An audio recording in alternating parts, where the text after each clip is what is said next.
হলো তোমাদের কংগ্রেচুলেশন, তোমরা নতুন এসেছো আমাদের এই চলচ্চিত্র অঙ্গনে আমাদের পরিবারের একজন হয়ে। আর সাথে এখানে আজকে এত মানুষের মাঝখানে আবার নতুন করে মনে করে দিলে সালমান শাহর কথা। আমার সে প্রথম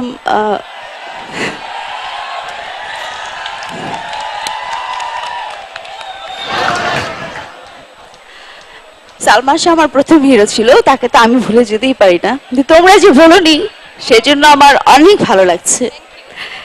এত বছর পরেও মানে যতবার শুনি গানগুলো আমার কাছে নতুন মনে হয়, অসম্ভব ভালো লাগে। তোমাদের দুজনকে খুব ভালো লাগছিল। আর সালমান প্রেমী দর্শকদের বলবো সারা জীবন সালমানকে ভালোবাসবেন, দোয়া করবেন। সালমান বেঁচে থাকবে আপনাদের মাঝে।